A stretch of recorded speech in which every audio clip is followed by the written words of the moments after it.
Where are we? This is Mark McNeese in New York City, and you're listening to another edition of Live Mic with Mark.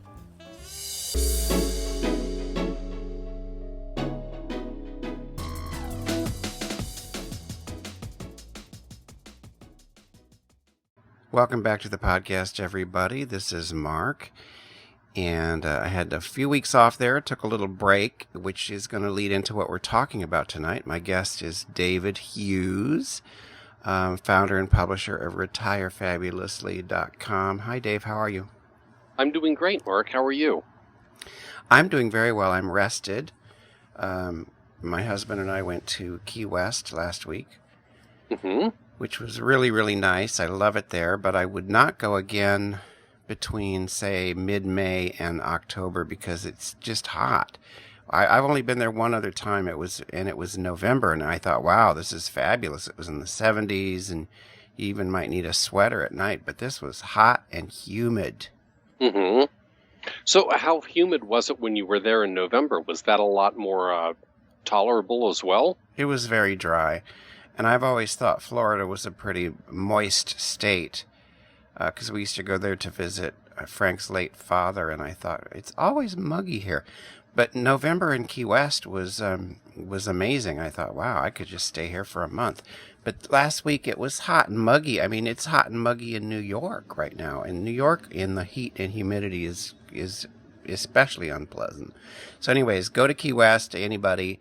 It's a great bohemian environment. It's still pretty gay. I don't mean to go on a tangent here, but AIDS devastated Key West. They have a memorial up to something like 8,000 men who died, and so it's still very gay, but a lot of the community was claimed during the AIDS years. Well, you know, I was, the fact that what you had mentioned earlier, I mean, before we talked, that you had just gone to Key West on vacation, and that led me to think about how this is one way that I think our community has changed over the years as we have become more assimilated, although I know that's some people that word rubs them the wrong way a little bit. As we assimilated more into the mainstream community, or maybe putting it another way, as it becomes less necessary for us to go to gay havens, so to speak, for our vacations, I wonder if that has changed our vacationing patterns and if that's been reflected in business that these places get. Because, you know, when I was really starting to become ingrained into the gay community and learning what was out there and all that sort of thing, you know, it was the 80s. And then you could probably count on two hands or less the number of gay vacation spots that people went to. I mean, up and down the East Coast, there was P-Town, of course, Fire Island outside of New York City, New Hope, Pennsylvania, just outside of Philadelphia, which I know very, very well. Yes, you have your second home near there. Yeah. And Rehoboth Beach, Delaware, for the D.C. and Baltimore crowd, and then Key West. And then on the West Coast, of course, there was Russian River up north of San Francisco, and probably Palm Springs, and I can't really think of any others. And so it just seemed like those were the places where gay people flocked on vacation because they knew that they could be, they could hold hands and they can be with their partners, and people wouldn't really bat an eye.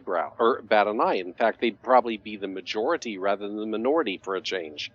And I think that has changed. I mean, part of it is it just we can go more places and be accepted. And I think the other thing over the past 20 years or so has been the emergence of gay vacation companies like Atlantis and RSVP for the men, Olivia for the women. And I think those have also sort of replaced some of these key vacation spots. I mean, what are your opinions? Well, I agree with you. I think it's a reflection of the broader trend in in the culture and in I want to say migration patterns, I guess, because the same thing is very true of neighborhoods. The gay ghettos aren't what they used to be because we are everywhere, and now, especially with marriage and a lot of same-sex couples having children and all of this stuff, you can live your life out in Des Moines. You don't have to move to Chelsea or the Castro, and so those neighborhoods are definitely not the epicenter of gay life that they were 20 years ago or 30 years ago. And I think it's probably the same thing with vacationing, because we can go anywhere. Now, there are certainly still enclaves. We're going for the 4th of July. There's this place called Rainbow Mountain that I always rave about. It's in the Poconos, and I love it. It's old. It's really old. It's not a modern amenity, and they tell you that. But it's 25 acres or so, and it's a lodge, and they've got cabins. And that's always been LGBT. Now, anybody can go there, of course. But that's one of those places that remains where we can go and just be surrounded by especially older LGBT people, because it tends to draw an older crowd. But by and large, I agree with you. I think we're just much more comfortable going wherever we want to go now. Right. And it's funny, I'd never heard of Rainbow Mountain before, but of course I've never been up to. You said that was in upstate New York? The Poconos. It's about 90 minutes or less from New York City. Mm-hmm. Yeah, I'd actually never been there or heard of it for that matter. But my husband Jeff and I took a vacation about 2 months ago up to the wine country area up north of San Francisco, Sonoma County and Napa and all that sort of thing. And one day we drove through Guerneville, which was sort of the epicenter of the gay resorts and the gay bed and breakfast and that sort of thing. And we looked it was still like a charming little town and everything, but we hardly saw any. If you didn't tell somebody that it was a gay vacation spot, we never would have guessed by what we saw. And I don't know if that's declined in popularity or it's mainstreamed or whatever it is, but it just doesn't seem like we ever hear about that much anymore. No, places are very mixed now. The Alexander, the Alexander Inn in Philadelphia used to be a gay hotel. Now it's not. But it's still gay operated, and lots of gay people go there. But it's very, very mixed. You see all kinds of people there. Mm-hmm. I think it goes back to what we've been talking about. It's just we live in a world that's not so segregated. Mm-hmm. So here's a question I'd want to ask you. So you went down to Key West. You spent a week there and everything. Would you consider moving there after you retired? No. And why not? The humidity. I hate the humidity. I'm a Nordic, I guess. At least that's what I think.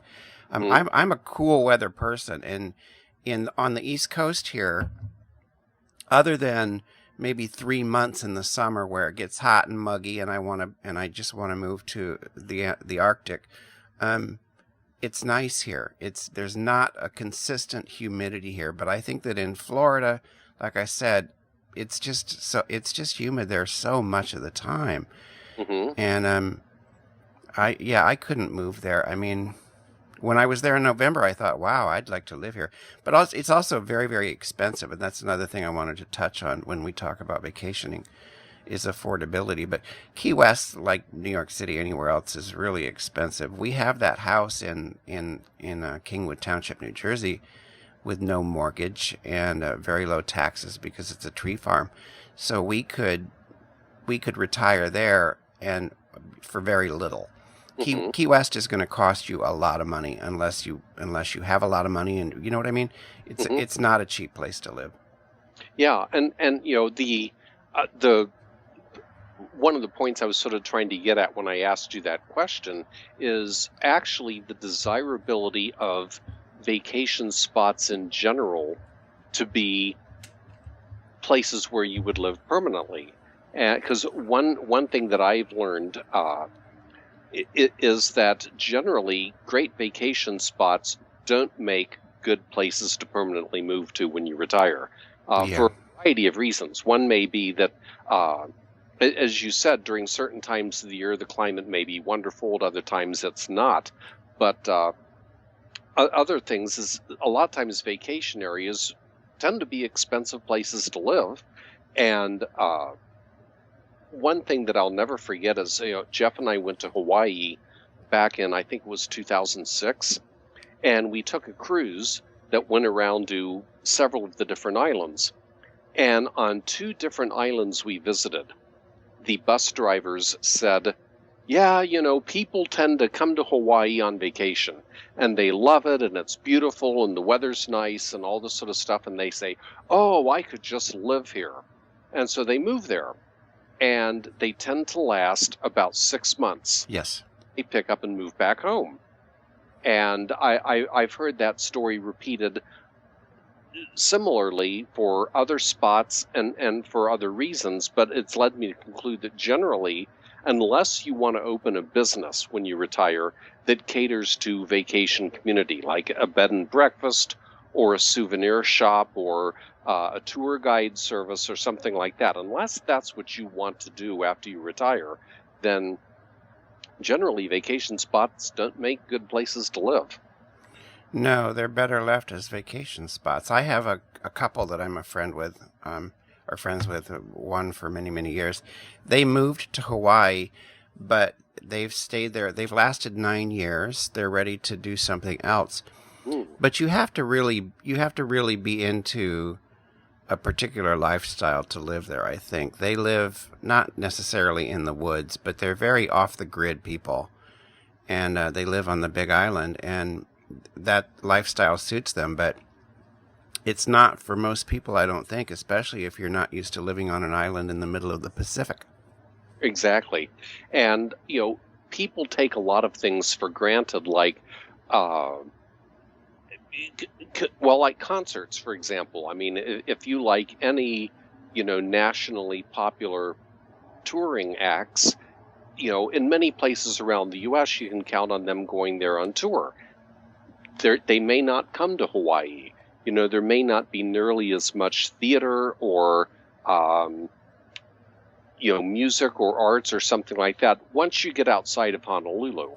And, a lot of people aren't used to that. I mean, the bus drivers that I mentioned said, on all the other islands except maybe Oahu around Honolulu, it pretty much closes up at 5 o'clock at night. Mm-hmm. There's nothing to do in the evenings, and people either retreat to their little social circles, their homes, or whatever. And if that's the type of lifestyle you really like, that's great. But I think a lot of us who come from cities and everything would really be shocked at that, because when you live there, you're not going to be living in a luxury resort on the beach. You're not going to be going to the beach every day. Yeah. So anyway, moving on. I mean, you touched on something a couple minutes ago that I sort of wanted to expand on, and that is,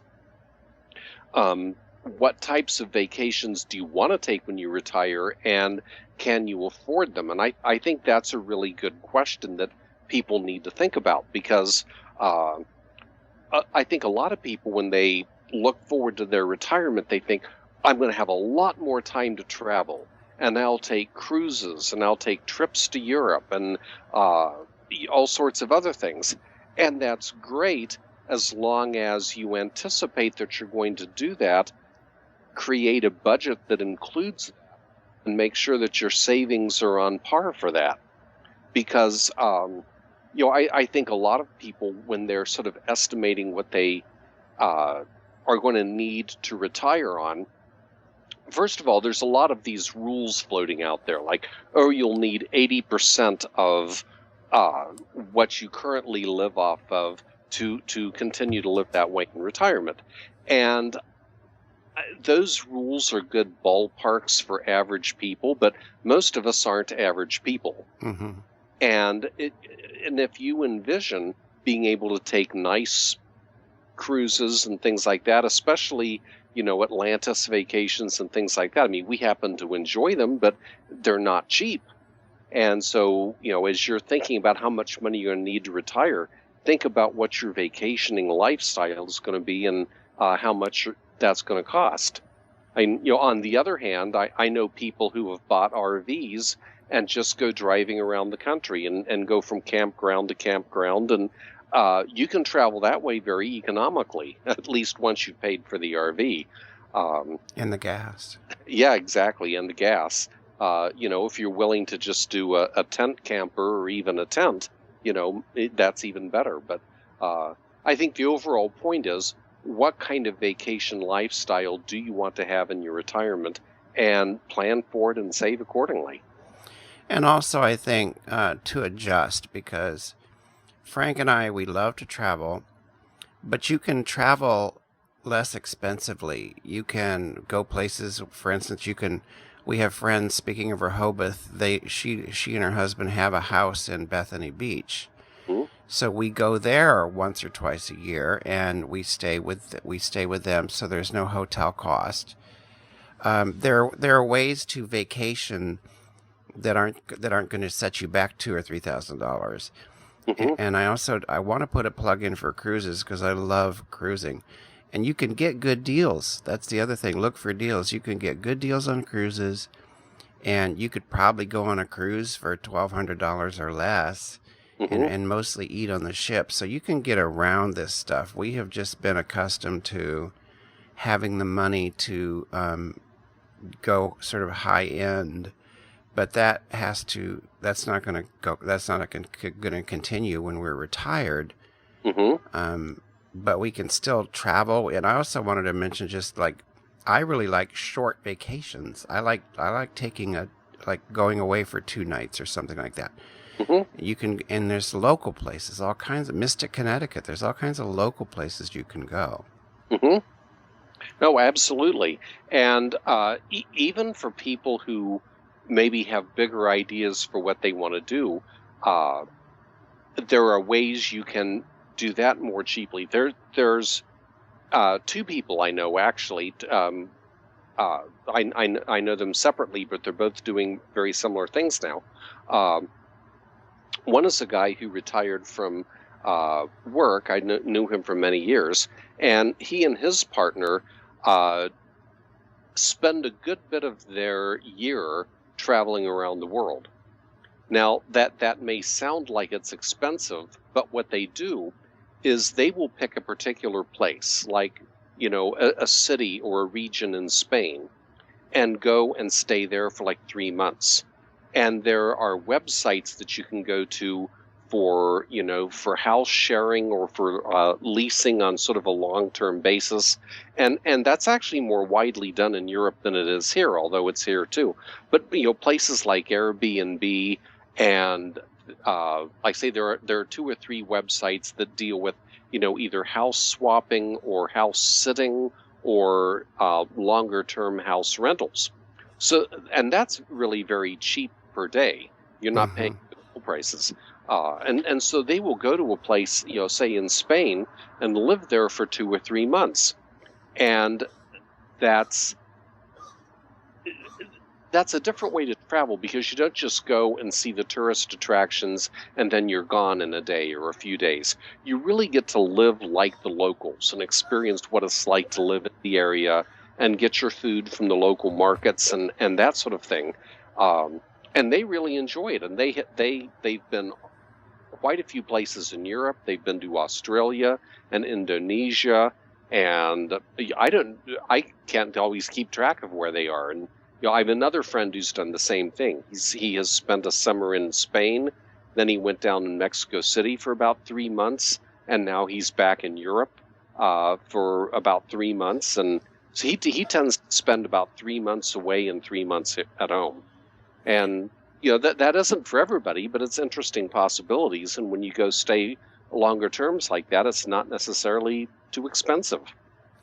Yes, and then also I know that some retired people, or people who have the flexibility, you can also do these sort of last-minute flights, where you can find flights really, really cheap, providing you're ready to pack up a suitcase and leave in the morning. There's all kinds of ways to get around what we think of as the expense of vacationing. Yeah. Oh, exactly. Yeah. And um, I and you mentioned cruises earlier. I mean, they do that sort of thing. If a particular cruise is going to be undersold, you can get a real bargain.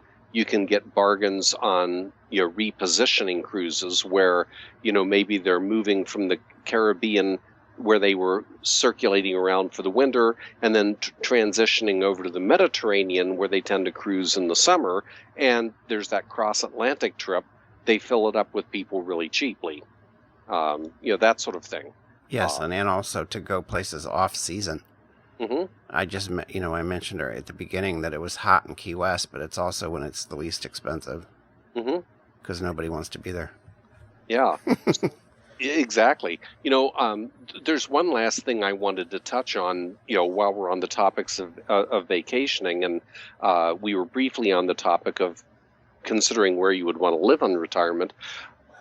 Another thing to do, especially for people who haven't retired yet, if you're thinking about moving someplace else after you retire, go there on vacation beforehand and purposely don't do all the touristy things.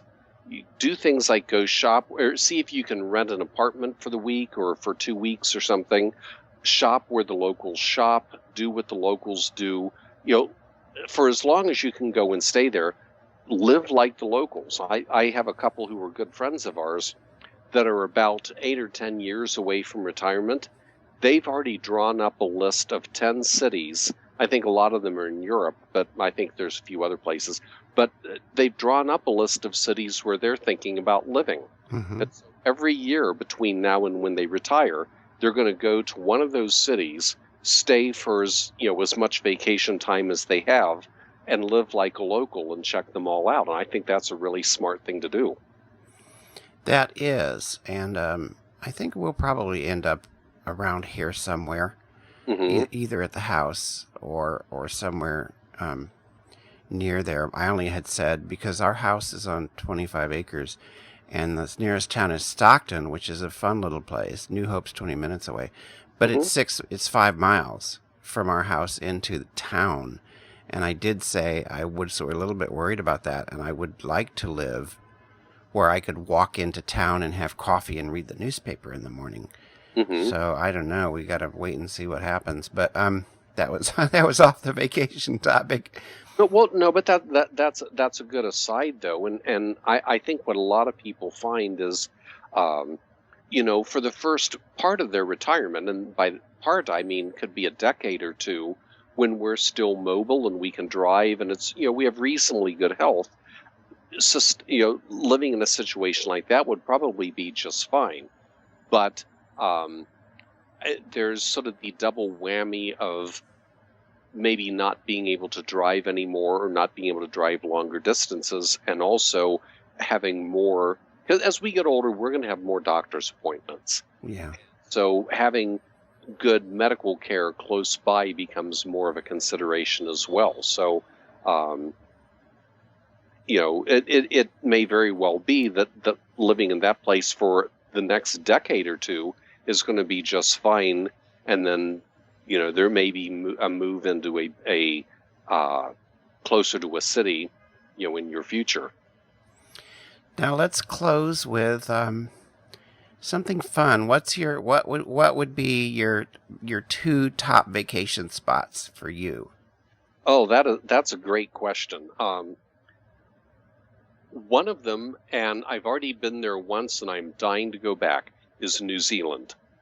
Wow. It is so beautiful there. The people are so nice. The atmosphere is nice. And you can rent a small little RV. It's essentially a van that's about the size of those shuttle vans you see at airports, to take you out to the rental car place. But you can rent an RV that's about that size and just spend weeks driving all around the country.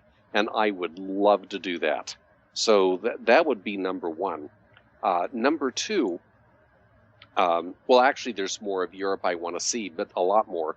But in particular, I have been to like the Greek islands and so forth on a cruise. Jeff has not. and I haven't seen Turkey or Istanbul or some of those places. If we saw a really good Eastern Mediterranean cruise itinerary, I'd really love to do that. I like that. Yeah, and how about you? Yes, my turn. I would say any cruise anywhere. Mm-hmm. I just love to cruise. It does something for me to be on a ship and the sound of the ocean and I just love cruising. So cruising is my number one vacation. Mm-hmm. And then my second, it's hard because like I said, I like little vacations. And I love Rainbow Mountain. They should pay me. They really should pay me because I always talk about them. It's just so relaxing there. There are certain places where I just feel no pressure. And I'm totally comfortable in my own skin. I'm comfortable taking a nap, going to the casino, going to the lodge. I love Rainbow Mountain. But that's like a 2-night, maybe a 3-night thing. Mm-hmm. As far as traveling distances, that's really hard to say because we mostly visit people. It's very rare for Frank and I to do what we did in Florida and go by ourselves. Although I did we met my cousin who I haven't seen in 35 years. Mm-hmm. She met us there. Her wife died last year, and that was such a treat. But we don't hardly ever do that. So that's, I guess that's it. Cruising and then like little mini vacations. Lots of little mini vacations. We know when you asked the question, you did not place the stipulation that it had to be a big trip to some remote place in the world. It could be, weekend trips to Rainbow Mountain. So, that's perfectly good. Yes, I don't like to be gone too long. Well, Dave, it's been really good talking to you again. It's so nice to have a recurring guest, and I always enjoy your columns, and I'm storing them all up for when I get a little closer to actually retiring. I will read all of them once again. Mm-hmm. Sit down with Frank and read them all. And that's it for this podcast. It's been great to have you on.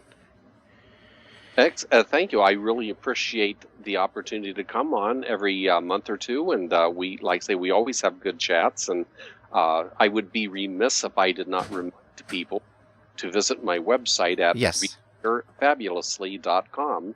And you probably want to subscribe to the email alerts for any time I post a new article.